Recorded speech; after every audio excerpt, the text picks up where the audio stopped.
Centralized examination system is a problem no matter what you try.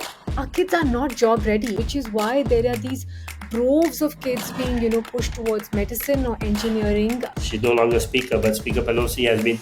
This is her fourth or fifth delegation to Dharmshala. So this is not an uncommon event.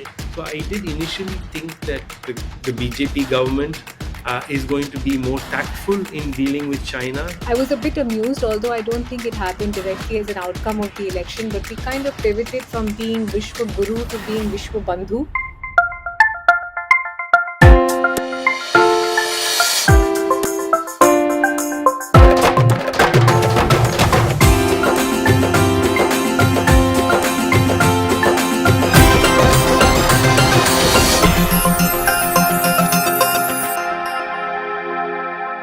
Hi, welcome everyone to episode number 20 of the India Dialogue.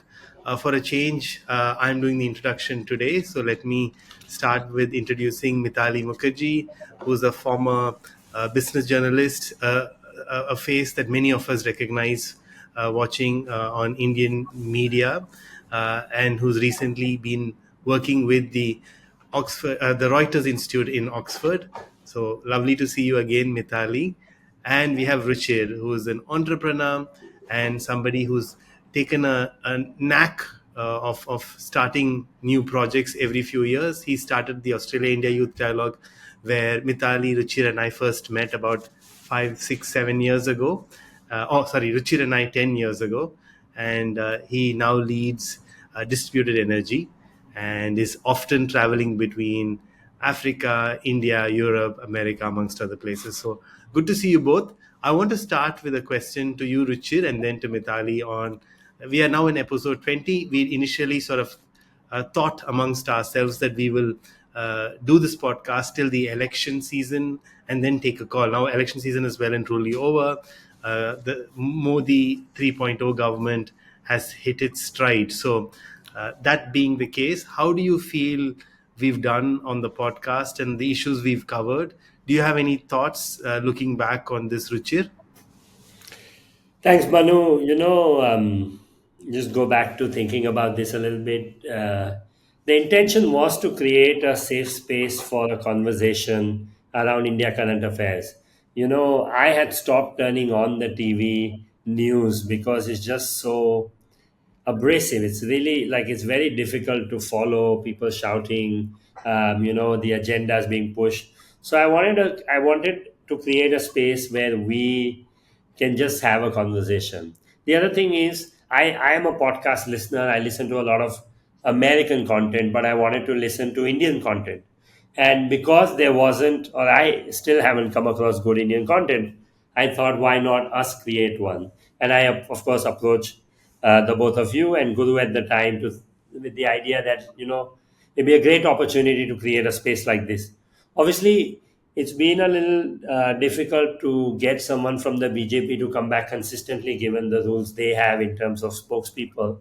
So we haven't been able to truly sort of do justice to people from different sides all the time. I don't want to bring. I'm not that excited about having random people on the show who we don't know very well. I'd rather like we have friends because that sort of creates a level of comfort and ease to talk to each other and disagree and so on.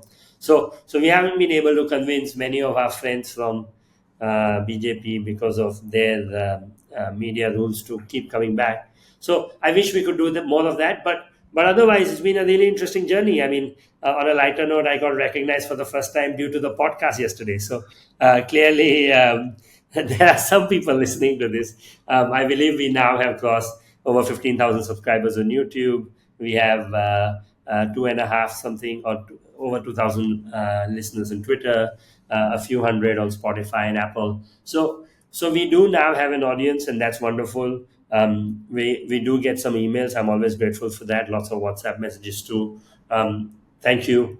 I think we have if we continue to do this, and I don't know how long we will continue to do this for, but if we do continue to do this, I think we would it would be wonderful to hear from the audience and hear more in terms of their thoughts and feedback, so we know where we can do better. I love One, how you always keep things, with suspense, Ruchir. You always say, We don't know how long we will do it. We may continue, we may not, but here we are in episode 20. And amongst the three of us, it's Mitali who's really sort of lent her visual media, mainstream media expertise and credibility to this show. So thank you so much, Mitali, for you know taking Ruchir and I and sort of holding our hands as we sort of walk through the valley of podcast media. Tell us a little bit about what you perceived as this podcast and what it sort of means to you, your work week, which is very busy. Yeah, no, and I think all of us have really busy lives, Manu. It's sort of a story in itself how we juggle our calendars and make it here. I think Ruchir was really kind of reflecting of something both of us were certainly feeling, but it looks like others were as well. This feeling of, at one level, helplessness, like this is happening in my country. There's so much political upheaval, there's so many socio-economic changes. What can I do in a constructive fashion to contribute to the conversation? And I think the three of us really held on to that idea of dialogue, which is where our relationship was born, as you pointed out, for you a decade back, and for me, a few years after that, which is this a space where we can voice what we feel or share our own learnings or our own experiences in a safe space and a constructive fashion? I think Ruchir is absolutely right. The idea was to have all points of view, and we still stand by that. So, from a community that represents the BJP or its allies, it is still an open invitation. We'd love to hear from you. We'd love to hear your perspective. But I think, frankly, for me, it's two things. One is the authenticity of your intent.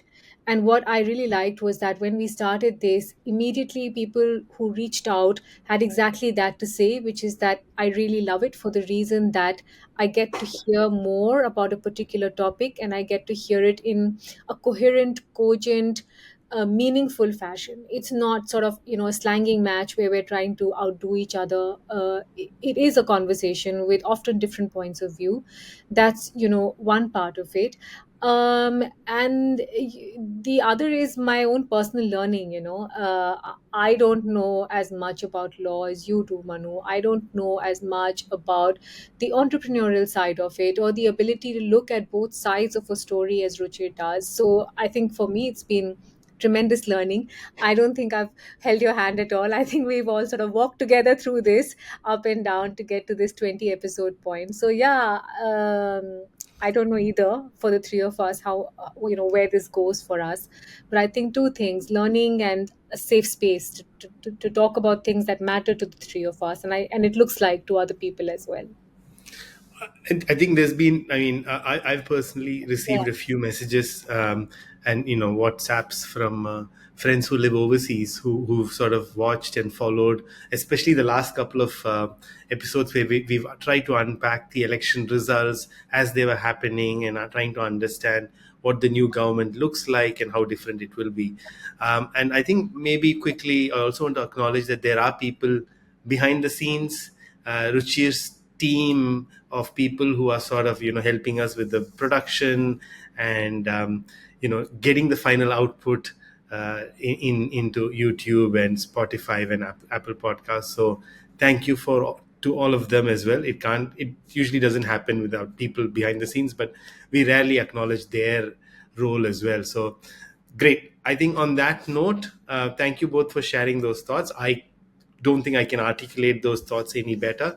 I want to reiterate that yes, we are looking for other voices. We've tried to we've had people from the BJP side of the spectrum for discussions, and it's been great.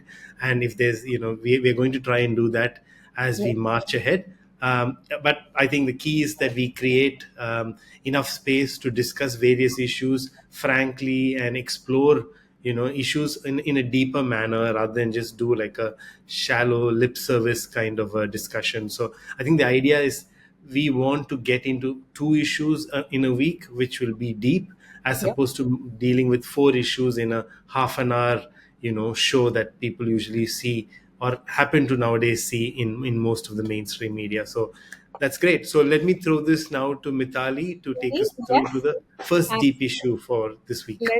Let's dive right in. This one has, it's a local or a national issue, but it has sort of begun to get global attention. I think A, because of what's happening here, and B, which we can talk about the sheer scale of numbers we're discussing. So the first topic for us today is what's happening with really large, really influential exams. There is one crucial medical exam in India that's called the NEET or NEET for the undergraduate level, and that has really been thrown into disarray on allegations of cheating, allegations of complete anomalies in the marking system. Now, just for those who aren't familiar with that system, the test itself is conducted by a government organization called the National Testing Agency. This is particularly a test for those who want to study medicine in the country. So you have lots and lots of students coming in to take that exam, but a very small percentage that actually secure enough grades to clear it and then go on to get a seat in a medical college. This year things went a little bit turtle because what the outcome was that too many candidates ended up getting very high scores, which has it's sort of course played havoc with the ranking system, but it's made it really hard for even those who've scored very very high marks to get admission. Now since then there were notes that came in saying there's been nothing wrong, the process has been fine, but we did have the over the weekend the education minister Dharmendra Pradhan coming and saying, I admit there were some irregularities that we need to look into. This is really important, not just because these are really critical exams, but also the numbers. Just to put that in perspective for our audiences, 2.4 million students competed for this. There's about a 100,000 seats, give or take 10,000 more available. So that just gives you a scale of the numbers. Now, even as that was flaring up, a second problem opened up with the UGC net, which is essentially exams for assistant assistant professors, for those taking their PhD. Again, over there, record numbers, over 9 lakh candidates, a huge jump from previous exam cycles. And then that entrance test was cancelled, I think, just a day after it was conducted, saying again it appeared like the paper had leaked. This is not the first time that there have been concerns and ripples of apprehension around these tests, but I think this time round it has really really flared up. So let me go to you first, Manu, and then I'll get to Chirin as well on you know the size of what's happened, and also like where from here. To answer where from here, I think we need to see how we got here. And really, the story of NEET began in 2012 when the then UPA 2 government had a recommendation for a one country, one test sort of formula. And when they first came up with it, the Supreme Court initially said, no, that's not fair on many grounds. And actually, NEET was never implemented in 2012. It did not actually see the light of day till about 2015, when a subsequent Supreme Court judgment in 2016 April, if I remember correctly, actually revived NEET. So from 2016, we've had this. The National Testing Agency, which you mentioned, Mitali, actually came into force much later. Initially, NEET was being conducted by the Medical Council of India. It is now called the National Medical Commission.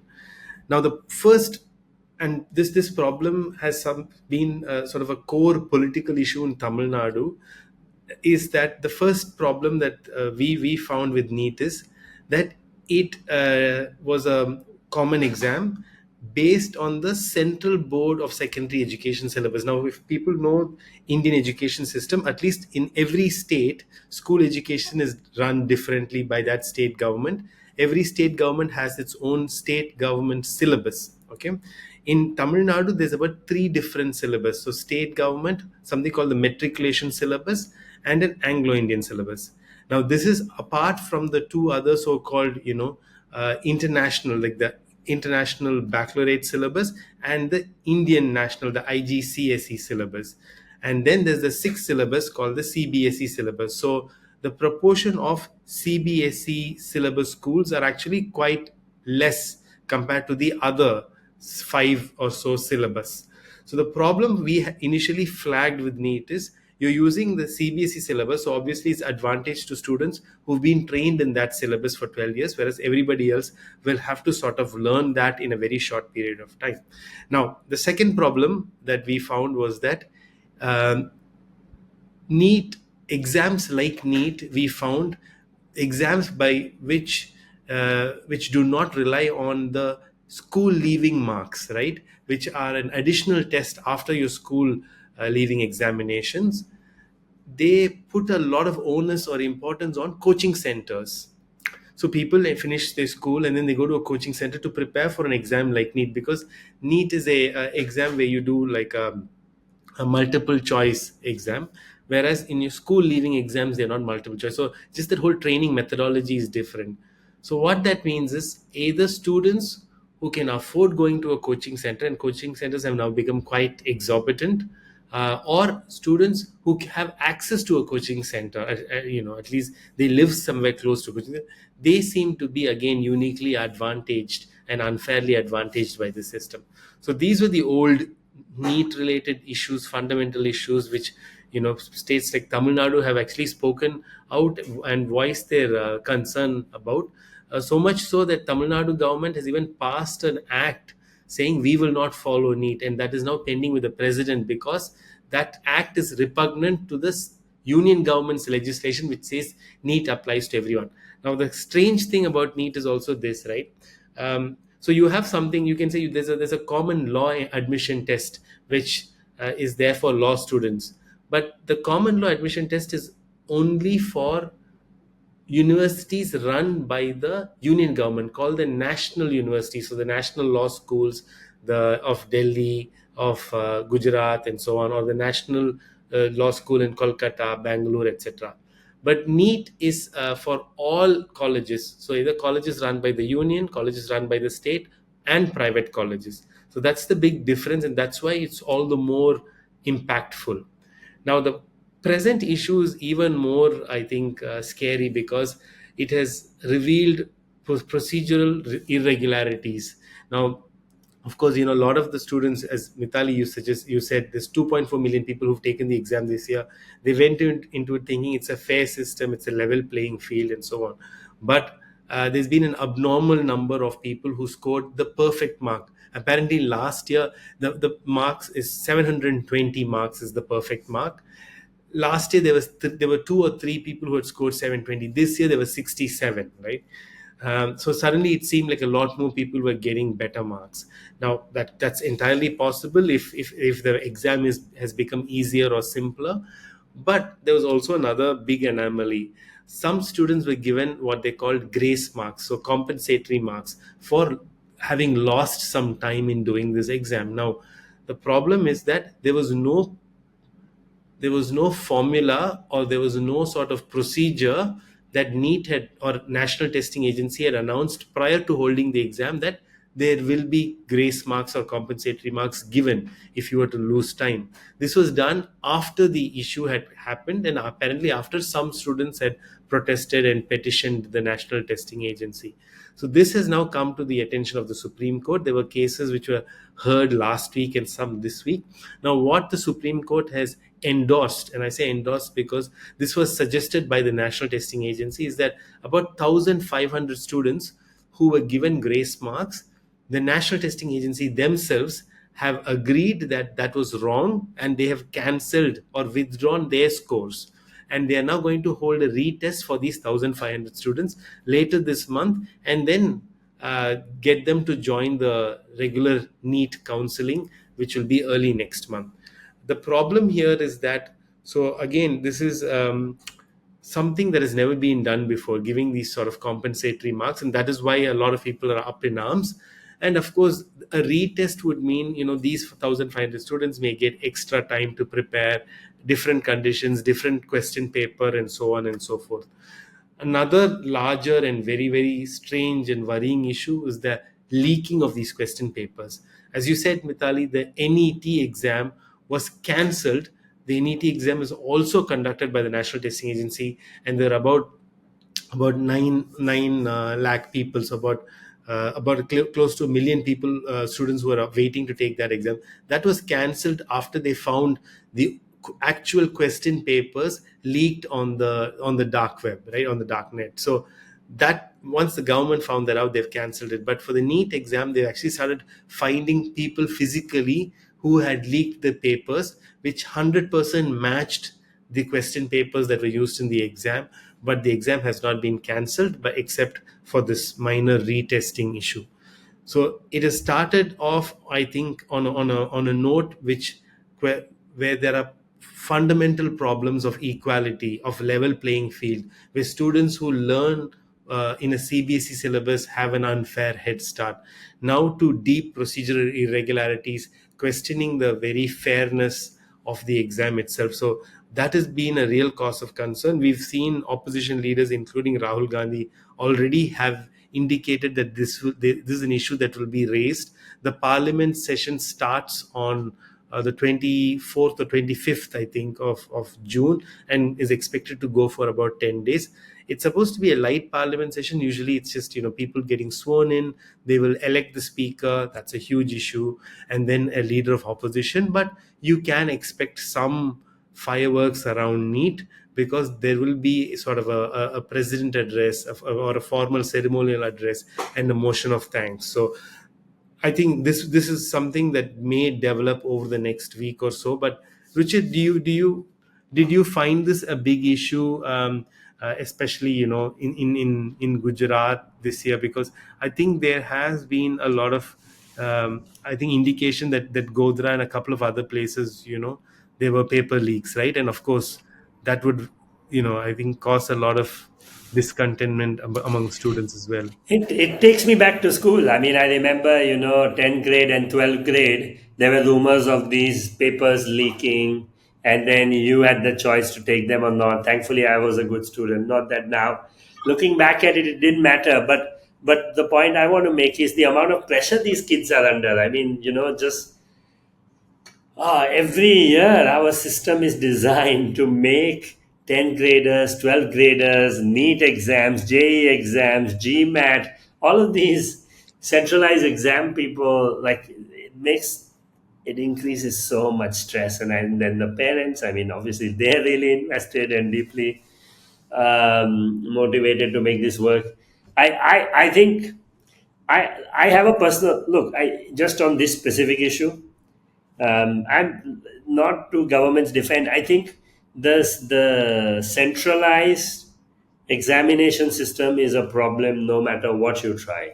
In like the distribution of papers, printing them, as long as there is physical, not that digital is safer as well, but as long as physical paper needs to be printed, you are going to get leaks in these exams. And I think it's just that it's become a real big issue this year, but I'm sure there have been leaks previously. Just on the centralized exam issue, and I would love to hear your thoughts. I mean, are there alternatives? Manu, you briefly mentioned the central law exam. Was it painful or annoying? Because I mean, why do a centralized exam, right? Because you want it to be fairer, and you want to have a mechanism where people don't have to put resources in going to multiple places to do multiple exams. You want some level of equal opportunity in terms of the financial burden that it puts and so on. I get that. I really get that. But the amount of stress it puts on people, you said coaching. So now, is it really fair if the folks with coaching get in and so on? So I'm more interested in the solution of what is the alternative to a centralized exam. What do you think, Mitali or Manu? Manu, you want to go? Well, no, I'll just say one thing, which is that I think the system was working perfectly fine before the one common test idea. Again, lot of this is to do with, I would say, standardization, right? I mean, it's an interesting idea that has come initially during the Congress years and then implemented by the BJP. But the thought process is, they wanted like one medical standard, exam that would be sort of serve as a benchmark for admission to all medical colleges. Beyond that, I don't think there's any real merit in an exam like this. Um, with any sort of testing, And again, see, Ruchir, going back to your point, there is pressure on students across the world, right? I studied in Australia. I know even Australian students did feel pressure, when they finished school and try to get into a good university and so on. But the difference is this: here there is an added layers of unnecessary pressure, which is that you already have that when you're in school, when you're doing your school leaving examination. So to have another examination after that seems a little bit pointless, meaning it's as if to say, and that is, I think, one of the issues that has really sort of come to the fore in this neat paper leak issue, wherein students whose couple of students who scored 720, like the perfect mark, had actually failed their school leaving exam, right? And that's how people were able to figure out that this two and two did not add up. But the thing is, you already you're already testing people based on the schools they go to, so you don't need to sort of come up with a common exam which will ultimately, ultimately decide who goes to which college. Now, like I said, it's also extremely unfair to students who cannot afford coaching classes, who cannot afford private tuitions, who cannot afford anything beyond. So typically, public schools, government schools, where children are sent because their parents cannot afford to pay for education, just they're entirely shut out by a additional exam. So I do think it's still a very unfair concept, and it does not democratize higher education, especially medical education. Especially the success of states like Tamil Nadu has been that we've been able to ensure that doctors come from all parts of the state, from villages, from the farthest rural parts of Tamil Nadu, and a lot of them are the ones who end up going back to those rural places to actually set up the primary healthcare centers and work there for a long period of time. If any profession, be it law, medicine, anything, ends up only, with the urban privileged, then that then you're going to sort of start making dividing, the country into two, places, because people from those areas seldom, not always, but very rarely end up going back and working, or going to working in rural areas. That's what we found anyway. We've also found, in Tamil Nadu, we did a study in 2021. um, when you moved from the school leaving exam to a common exam like NEET, lesser students from rural areas, lesser first generation learners, lesser people from socially backward castes actually make it to medicine. So that is why we are fundamentally opposed to NEET as well. Um, Mitali, do you want to take it from here? Yeah, I mean, I think Manu and Ruchir, you both sort of really outlined such fantastic points. I'll say a couple of things quickly, just in terms of my thoughts. One is that for India, this is unfortunately this is a colonial legacy. This emphasis on rote learning is a big problem, and and that's what we sort of instill into our kids from right from the get go. Which is why there is this emphasis on mass exams and let's test them all. And this does happen in some universities in the UK as well. For example, if you were to study engineering, you would have to take an entrance test, you would have to take an interview, and then you would be given a provisional admission, which is that if you do really well in your GCSEs, which is the equivalent of your 12th boards, then you will get admission into that college. So it's quite complex. Not to say that it's not complex in other countries, as you rightly point out, Manu. I mean, even in America, there's tons of pressure on kids to get into Ivy League universities.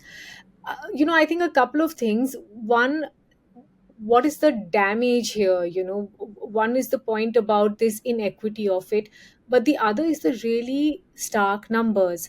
India reports the highest suicide rates, or date till 2021, 12 suicides for every 100,000 population. If you were to break that up even further, you would find that I think it's about 40% of that, or a bulk of that happens in the below 30-year-olds. Okay, so it means that really young people are dying by suicide.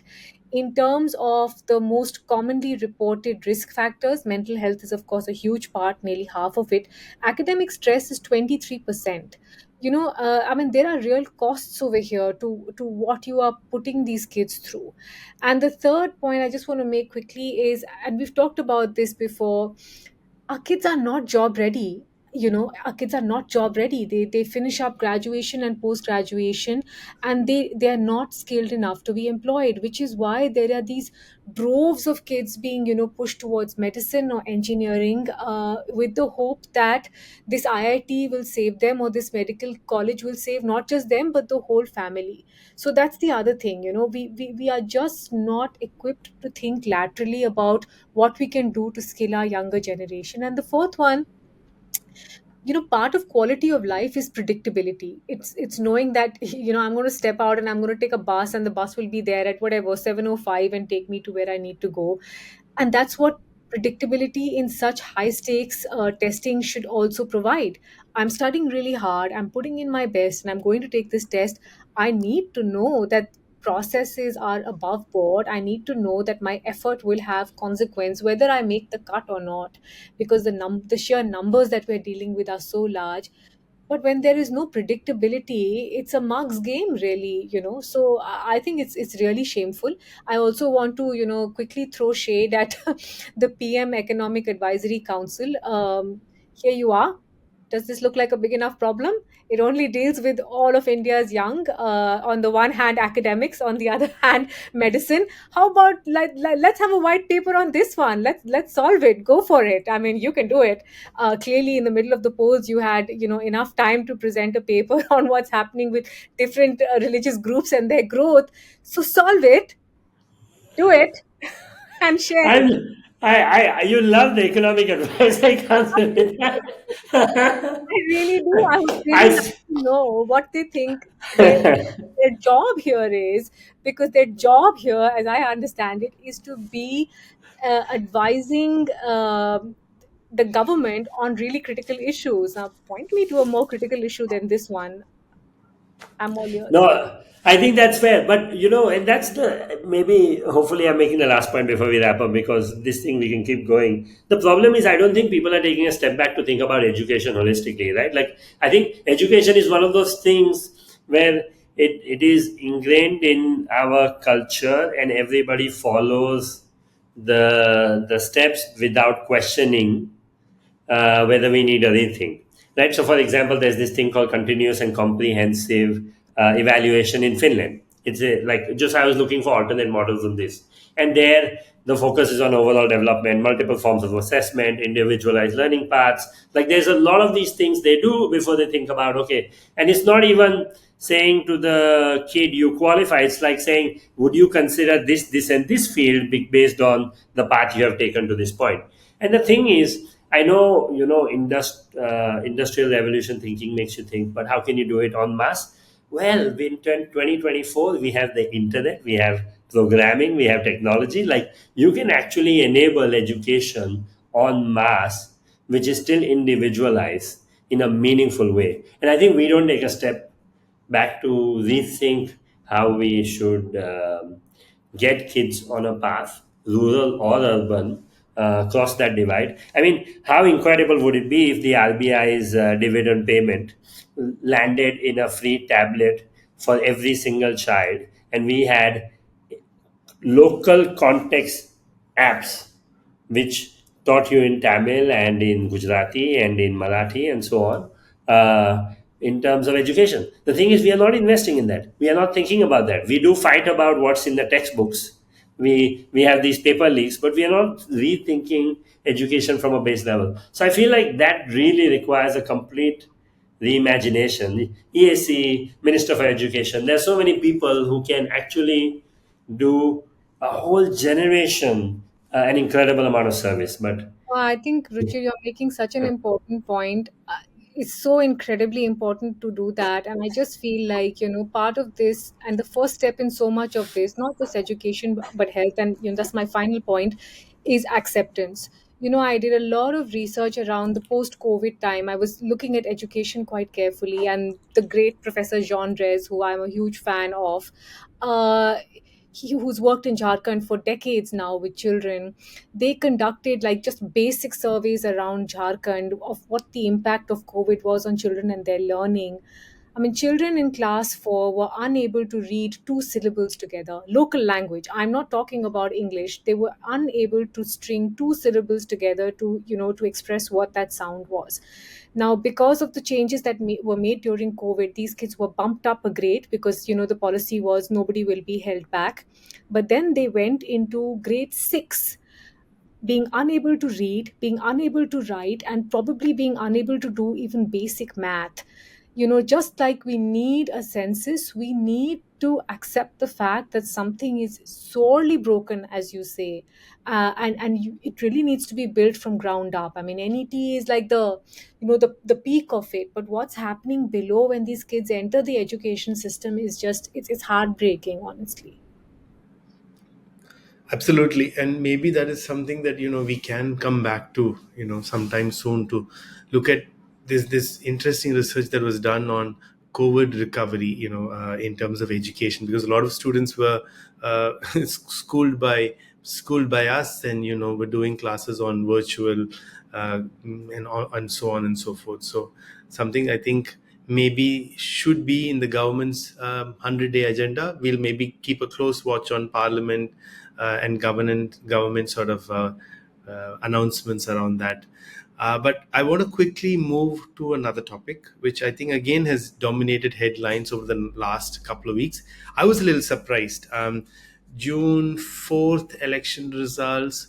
I think around June 9th was the government swearing in, and June 14th, I think it was when Prime Minister Modi went to Italy, and considering that he has I think shown a lot of keenness towards foreign policy, and sort of making that a mainstay of his political agenda and discourse. But I was surprised because this was a different election. The results weren't as solid, and the government not as stable as many people thought it would be.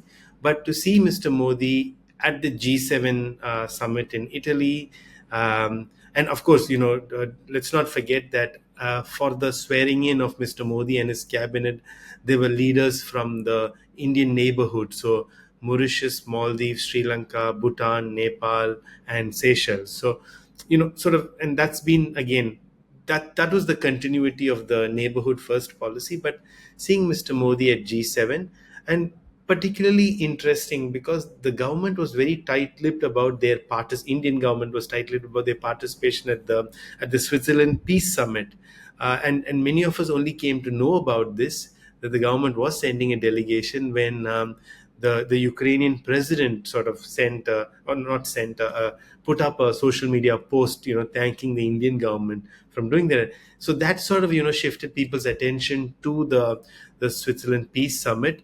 But again, there sort of India did a little bit of a tiptoe dance where we didn't really sign the final sort of, I think it's called the communique, or the outcome document, right?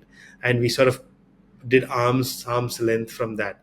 So please start with that, Mitali, and then take us all the way through, if you can, to another sort of interesting development with a US delegation, again, within the last few days, having come to India, and then having gone to Dharamshala to meet the Dalai Lama, and the statements that have come from that. So how do you see all of this sort of in the last 2-3 weeks of the new government?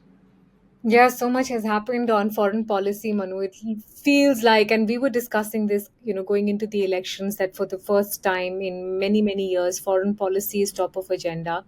I was a bit amused, although I don't think it happened directly as an outcome of the election, but we kind of pivoted from being Vishwa Guru to being Vishwa Bandhu, which basically means, going from sort of the leader of the world or the teacher of the world to being a friend of the world.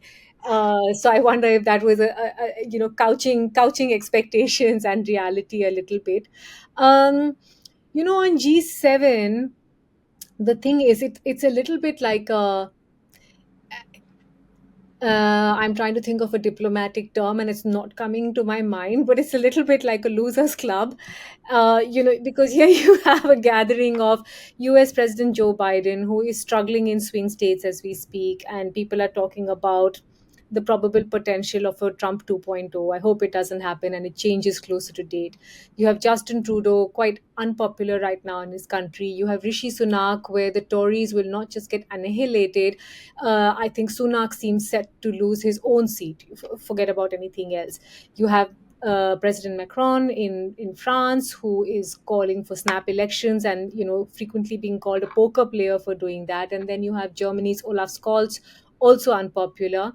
Then you have Giorgia Meloni, who at this point is the only one who's emerging as a powerful new voice, but very representative of a more right-leaning, frame of thought across Europe. So I think it was a slightly hodgepodge space to begin with. What's interesting is how this is constantly still positioned by the media, saying, Prime Minister Modi was at G7 and he was speaking at G7, and, he was very much making addresses. I personally am yet, I mean, and I stand to be corrected, I'm personally yet to come across somewhere where he was making a direct address. He was, of course, at the gathering and obviously must have had a lot of meetings. But I haven't seen what his direct participation in the G7 was. It's interesting that there's more and more conversations happening about partnerships between Europe, Middle East, and of course featuring India. And I think globally this is now going to become tricky terrain for Prime Minister Modi if his party and him continue with the kind of anti-Muslim rhetoric they have. It has come with some cost in the domestic elections, I think that is clear, and it will come at some cost to global perception as well. So that will be something they'll have to walk carefully. On that communique that you speak of, Manu, India wasn't the only country to have, to have not been co-signees. I think there was South Africa, Indonesia, Mexico, of course, countries like the UAE. I think more and more the the the sense seems to be that there will have to be a discussion engaging with Russia, something large parts of Europe obviously are not open to at all. But I think there is a moral question here, as you raise, given our relationship with China. And what happens when a country basically unilaterally abuses its position and enters the territories of another country? Do we see this as right or wrong? There has to be a clear line there, because when the same or the threat of the same could happen to another country such as ours, then we have to think hard about what responses and support we will get at these transgressions. Will people say, well, that's fine, but maybe we should get China to the table to talk to you about the salami slicing that's happening on your borders? So I think that question will come back. I think that's an interesting point, and I wanted to touch upon that. Of course, Yeah, I mentioned the Dharamshala, the US delegation going there, and then them yeah. bringing up Tibet. The other thing that I forgot to mention earlier in my opening is that apparently this was the first time after Modi got re-elected, he had an exchange of tweets with the Taiwanese president, which China was very quick to protest about. To be honest, I don't know if they've exchanged tweets in the past. I'm sure they have, but apparently this is the first time that Beijing saw this as a huge sort of setback. So again, Indo-China relations, considering where they were a few years ago to now, is this something that's changing by the month? By what's happening there? Why is there so much tension that is I sustained? mean, I'd love to hear from both of you, honestly, because that's the thing, right? It was so easy to say, oh, how did this US delegation go to Dharamshala and meet the Dalai Lama? Nothing can happen without the no of the government. I mean, there's a photo op now between that delegation and Prime Minister Modi. Obviously, they stopped over in Delhi. Yeah. Let me lob it back at the both of you.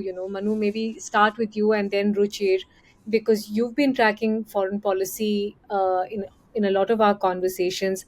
Has something changed in Modi 3.0, or is it much of the same?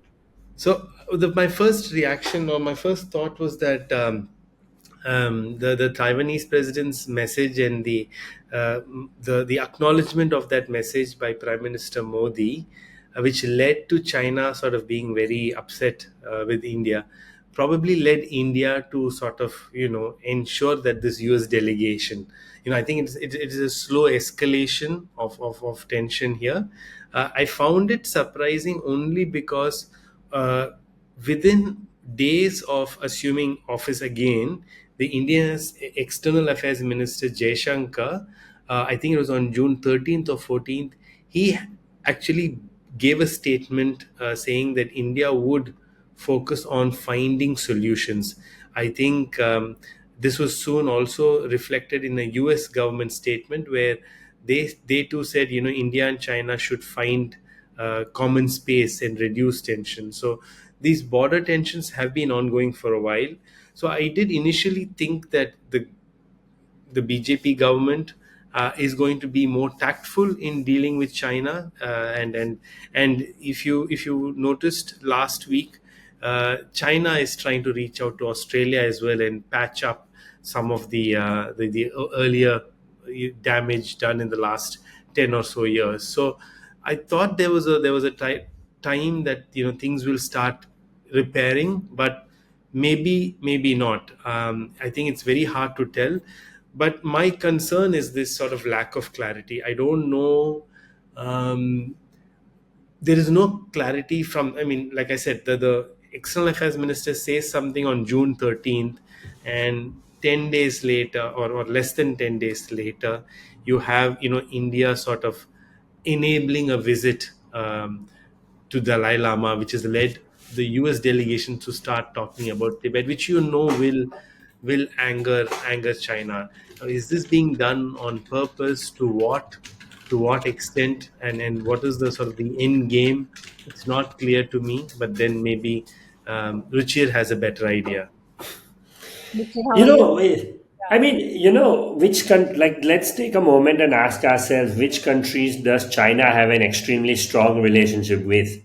And if you look at the results, it's like people that they want to be close to have adversarial relationships with their foes. So they have a strong relationship with Pakistan, or they have a strong relationship with Saudi Arabia, or Iran and Cambodia. I mean, the thing is, like, in terms of the outlook, if you look at the foreign policy outlook of the Chinese world, it is dominated by showing like their dominance. I actually think we should get a Sinophile, like a Chinese specialist commentator, to comment on this, because I think one of the issues that at least the English speaking world does not understand is why do they keep testing all of their relationships, and why so many of their relationships are underwater.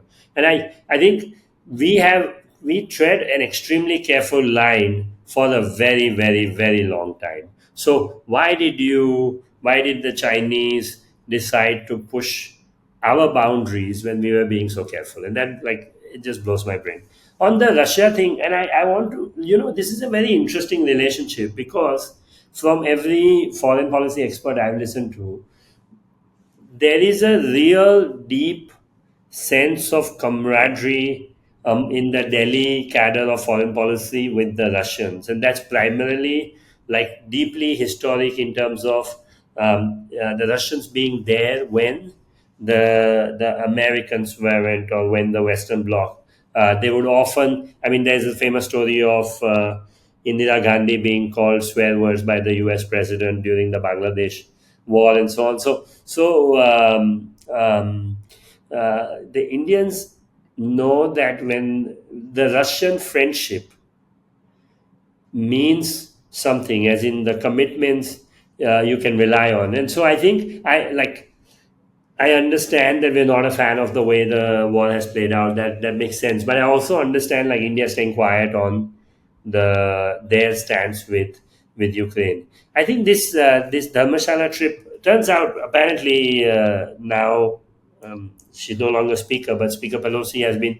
This is her fourth or fifth delegation to Dharmashala. So this is not an uncommon event. They did one in Obama term in 2015. They did one in 2012. They did one. They've done it a few years. But it is notable that there was no delegation between in the Trump years.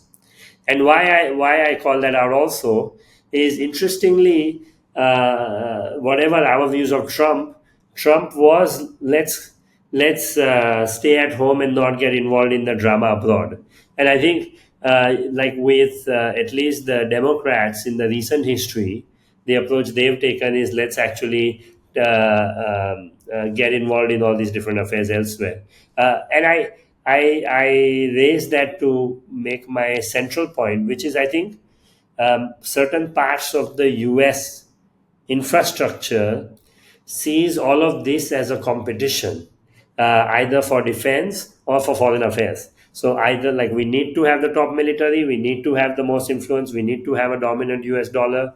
And all of this is about the hegemony, right? It's like we cannot lose control. Let's make sure everything is around this.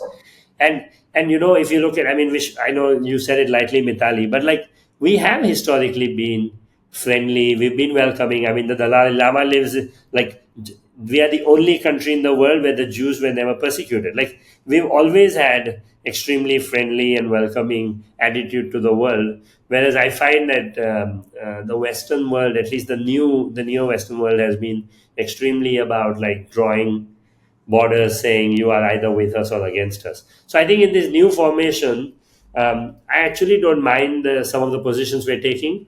I don't think, I mean, look, just on a personal level, let's be more peace, less war, like, and having a peaceful relationship with China would be wonderful. But I, understanding China more so that we can actually understand where they're coming from would be helpful. And I think maybe that is a step we can take. Sorry for the long rant. There's just so many threads there.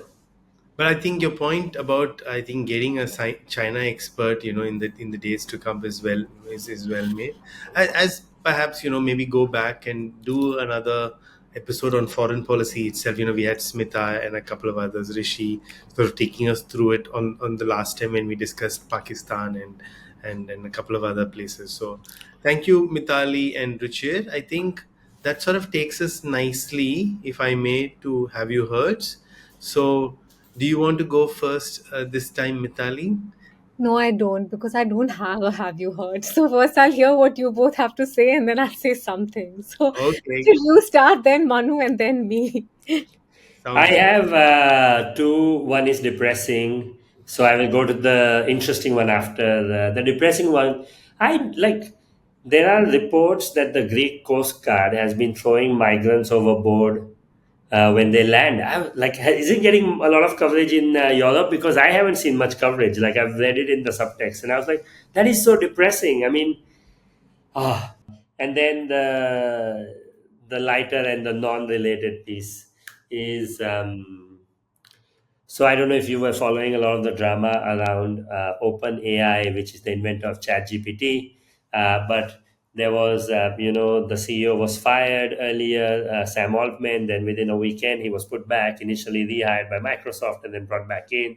And then the board of OpenAI left under mysterious circumstances. Like just quietly, they were replaced by a different board and so on. So one of the key figures in that whole exercise is a guy by the name of Ilya Sutskever, who's apparently this genius who was also the chief scientist and a chief scientist at OpenAI and co-founder of OpenAI. So he quietly left too, and has recently started this company called Safe Super Intelligence.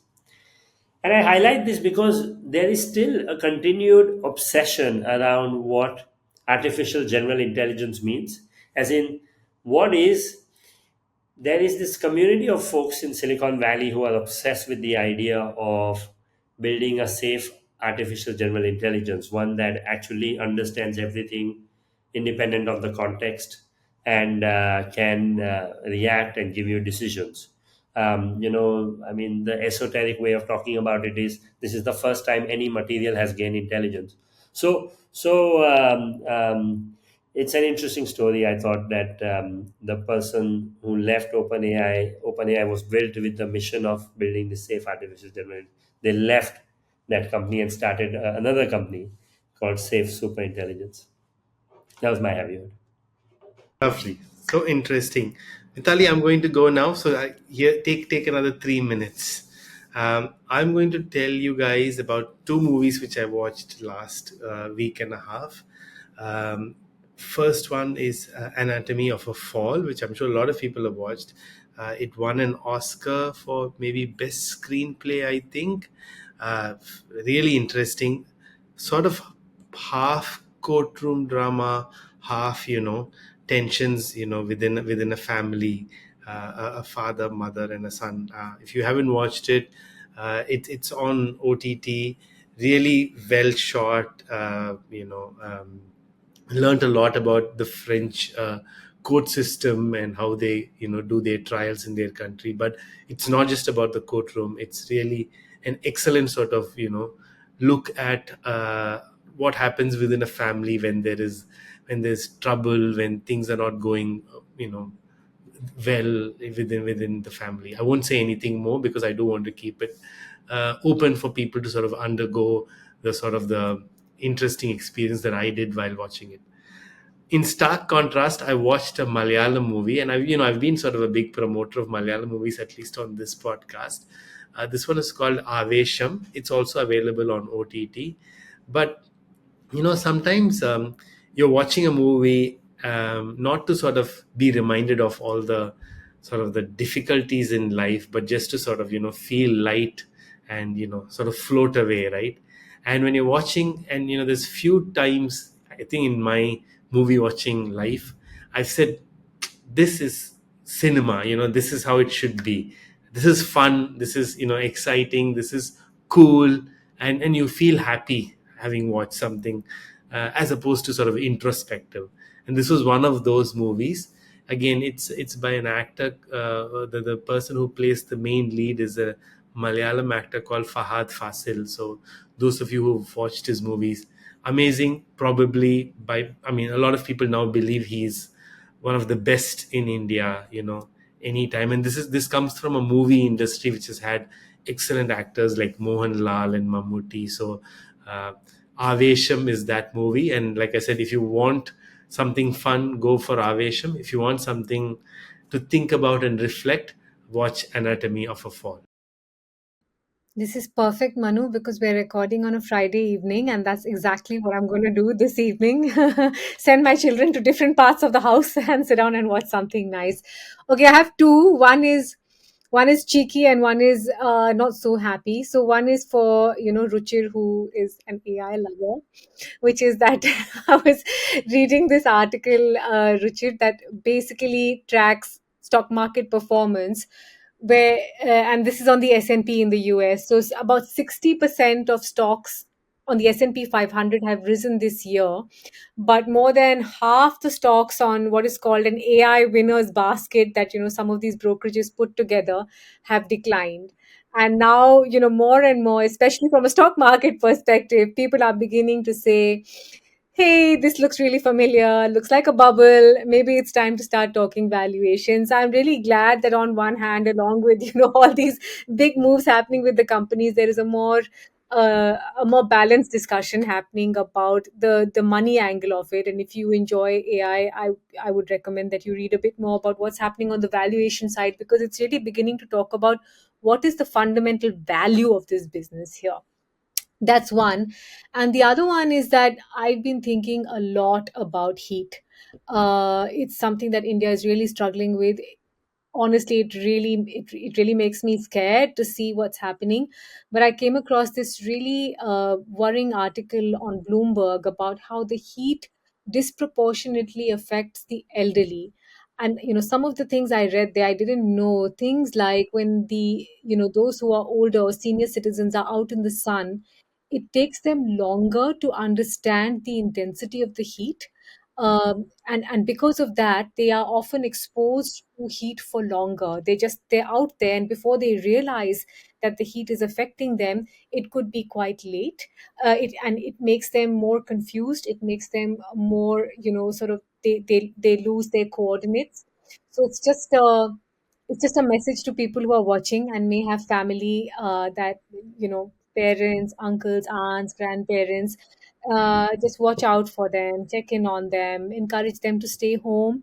I know it's not easy. Not everyone has the luxury of air conditioning and water when they want it, but just look out for the older generation in this time. It's really it's quite scary what's happening with people with heat. Thank you, Mitali. I think it's a very sort of poignant note for us to wrap up, and it's so true, And we've seen different sort of difficult climatic conditions, but this in Delhi, and all of us have spent time in Delhi. It's been one of the more harder ones. So, um, I hope people listening, watching in Delhi are also taking good care of themselves and then taking care of each other. So, on that note, we wrap And up. we took care of time. We finished.